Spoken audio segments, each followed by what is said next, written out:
বিশ্বকৰ্মা পূজা সমাগত ৰাজ্যৰ বিভিন্ন প্ৰান্তৰ লগতে বৰপেটা ৰোডত বিশ্বকৰ্মা পূজা উপলক্ষে বিভিন্ন মৃৎশিল্পীসকল ব্যস্ত হৈ পৰিছে বিশ্বকৰ্মাৰ মূৰ্তি নিৰ্মাণৰ কামত। পুৰা মাটিৰে নিৰ্মাণ কৰি বাহিৰৰ মূৰ্তি আনি পূজা পাৰ্বণৰ কাম চলাই থকাৰ বাবে থলুৱা মূৰ্তিৰ সমাদৰ নাই। ফলত বৰপেটা ৰোডৰ থলুৱা মৃৎশিল্পীসকলে কেঁচা মাটিৰে নিৰ্মাণ কৰা মূৰ্তিয়ে সমাদৰ লাভ কৰা নাই বৰপেটা ৰোডত। বৰপেটা ৰোডৰ সমীপৰ পালপাৰাৰ মৃৎশিল্পীসকলে তেওঁলোকৰ কোমল হাতৰ পৰশত প্ৰাণ পাই উঠা সৰু ডাঙৰ মূৰ্তিবোৰ বিক্ৰীৰ বাবে বৰপেটা ৰোডৰ বজাৰত লৈ আহিলেও সেইসমূহ মূৰ্তিৰ ক্ৰেতা নাথাকে, যাৰ ফলত বৰপেটা ৰোডৰ পালপাৰাৰ মৃৎশিল্পীসকলে কপালৰ ঘাম মাটিত পেলাই অশেষ কষ্টেৰে কোমল হাতৰ পৰশত কেঁচা মাটিৰে বিভিন্ন সামগ্ৰী প্ৰস্তুত কৰি উচিত মূল্য নাপাই দিশহাৰা হৈ পৰিছে। চৰকাৰে সময়ে সময়ে প্লাষ্টিক বৰ্জন কৰাৰ কথা ঘোষণা কৰি আহিছে যদিও বৰপেটা ৰোডৰ বজাৰত প্লাষ্টিকৰ প্ৰচলন অবাধে চলি আছে। ইফালে থলুৱা মৃৎশিল্পীসকলে বিগত 50-60 বছৰ পূৰ্বৰ পৰাই কেঁচা মাটিৰে প্ৰস্তুত কৰা মূৰ্তিকে ধৰি বিভিন্ন সা সামগ্ৰীসমূহ ক্ৰয় কৰিবলৈ গ্ৰাহক নথকাত মৃৎশিল্পীসকলৰ আৰ্থিক দুৰৱস্থা বহু পৰিমাণে নিম্নগামী হৈছে। ইফালে মৃৎশিল্পীসকলে চৰকাৰৰ পৰা লাভ কৰা নাই কোনো ধৰণৰ সা সুবিধা।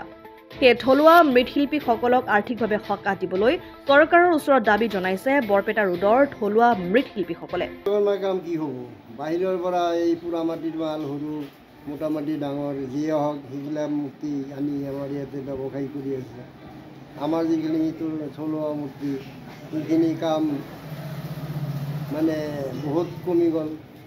প্লাষ্টিকৰ কিবা কিবি ক'ৰ পৰা কি আনি পূজাথলীত সেইগিলাখান ব্যৱহাৰ কৰি আছে। নালাগে থলুৱা বস্তু যিকোনো ফুলেই হওক বা যিয়ে হওক প্লাষ্টিকৰ মালা এইগিলাখান বৰ্জন কৰিব লাগে। ফুলৰ মালা, কেঁচা ফুলৰ মালা এইগিলাখান চলাব লাগে। আৰু মূৰ্তিৰ কাম কি হ'ব, মূৰ্তিৰ কাম আজিকালি যি পইচা দিয়ে সেই পইচাত আমাৰ হাজিৰাত পইচা, গতিকে আমাৰ কামো কমি আছে দিনে দিনে। নতুন প্ৰজন্মৰ যিখিনি ল'ৰা সেইখিনিও এই কাম কৰিব নোখোজে। প্লাষ্টিকৰ মালাইতো হেৰি কৰিব লাগে যিয়ে হওক, গতিকে প্লাষ্টিক বন্ধ কৰিব লাগে চৰকাৰে আৰু আমাক অলপ সহায়ো কৰিব লাগে এই কামত, সেইখিনিও নকৰে। গতিকে আমাৰ এই কাম চলোৱাটো বৰ অসুবিধা হৈছে। মই 54 বছৰ ধৰি কাম কৰি আছোঁ, 68-ৰ পৰা। আমাৰ নাম সুনীল পাল। গতিকে আৰু মাৰ্কেটটো একেবাৰে সেই চব প্লাষ্টিকৰ পুৰা মাটিৰ যিগিলাখান যি মূৰ্তি হওক, বিশ্বকৰ্মাই হওক, লক্ষীয়ে হওক, গণেশে হওক আৰু বিভিন্ন ধৰণৰ মূৰ্তি আহে। প্লাষ্টিকৰ সামগ্ৰীটো এই পূজাস্থলীত নচলেই, নিয়ম নাই, সেইটো বন্ধ হ'ব লাগে। ঠিক আছে। অসম আদিত্য, বৰপেটা।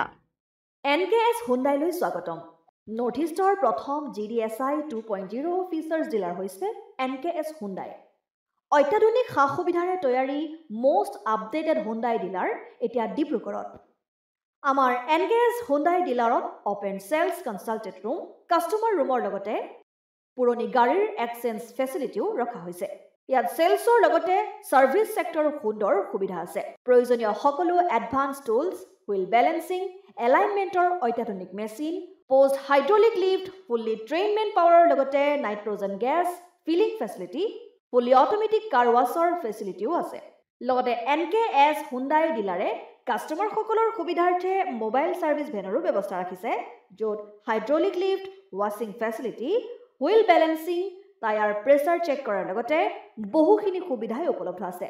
NKS হুণ্ডাইলৈ আহক আৰু সুবিধাসমূহ গ্ৰহণ কৰক।